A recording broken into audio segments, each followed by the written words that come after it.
One of the things, I guess we can kind of take it a little bit more modern direction on this, because this kind of plays with what we've been talking about, is all this talk, and it's been going on for a long time now, about the two-state solution that they want to do, where they want to divide the land of Israel. They want to divide Jerusalem. And we've seen it through various different groups. We see that that's one of the stipulations that Saudi Arabia wants in order to normalize ties with Israel. This is one of those that we're just kind of watching, waiting, and seeing what's going on. But I'd love to get your opinion, your perspective, what you know. Is this, first of all, is this something that can happen? Is this something that possibly will happen? Is it required for it to happen? And what's your overall thoughts on this one? Yeah, well, first of all, I think it's important for watchers and listeners to understand that what we're currently in is a two-state solution, right? I mean, the nation of Jordan was formed for this reason, because there's a place set aside for Arabs to live, to have status. There are 22 nations surrounding Israel where Arabs are free to live. And there's only one Jewish state, which is about the size of New Jersey. Okay, so let's start there. Now, it's really a tragedy that the Arab states have rejected a two-state solution on 4 separate occasions. Most people are unaware of that. So 4 separate occasions, including recently with Bill Clinton, who had meetings with Yasser Arafat, the late terrorist leader, and he said we had a deal, and Arafat just completely, he couldn't do it. He didn't do it. He probably feared for his life, because to accept a Jewish state on the land where they're at goes completely against some streams of Muslim beliefs. Now, so I think, unfortunately, the poor Palestinian people have been used as pawns by their leadership. They've been used as pawns by the other Arab leaders who want to keep Israel looking terrible. Those countries aren't offering citizenship and safe harbor to the Palestinians people living in the West Bank and Gaza. If they really cared about them, they would have offered this years ago. Egypt has a bigger border than Israel does to keep Palestinian people that they don't want there out. So unfortunately, it's so politicized. And your question about, will this happen? Well, I think there's a likelihood that it will happen. It's not exactly predicted in the scripture, but certainly you can see it happening based on Joel chapter 3. One of the reasons for God's judgment upon the nations is because they divided up his land. Again, the land is a serious deal to God. Yes, it's a physical thing in nature, but the land is a serious thing.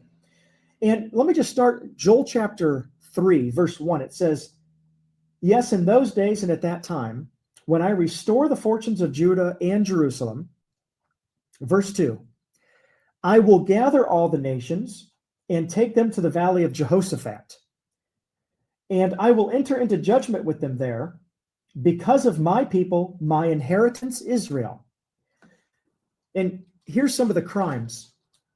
The nations have scattered the Israelites in foreign countries and divided up my land. Verse 2. "They cast lots for my people. They bartered a boy for a prostitute and sold a girl for a wine to drink." One of the reasons why God is going to enter into judgment with the nations, according to the book of Joel, is because they divided up his land. And I think we need to be very careful about this. Now, Israel has the right to negotiate their land borders. They're a sovereign nation and so forth. But what I fear is other nations coming in saying, you will give this away or else, right?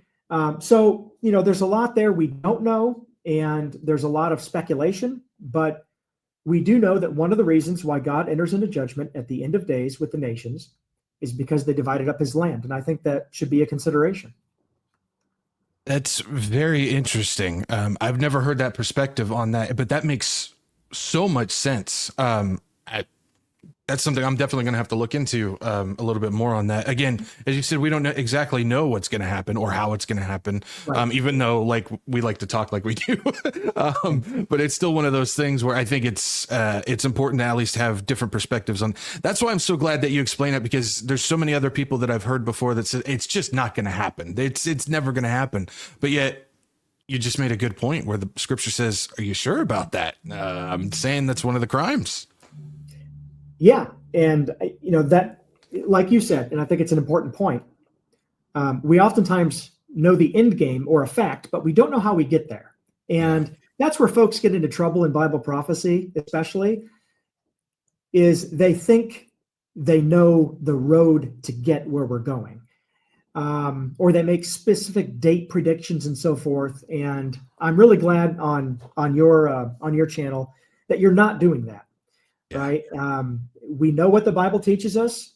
Let's not add to it. Let's not take away from it. And if we have a speculative conversation, let's make sure that we're presented as speculation. Here's how things could play out, but we don't know for sure.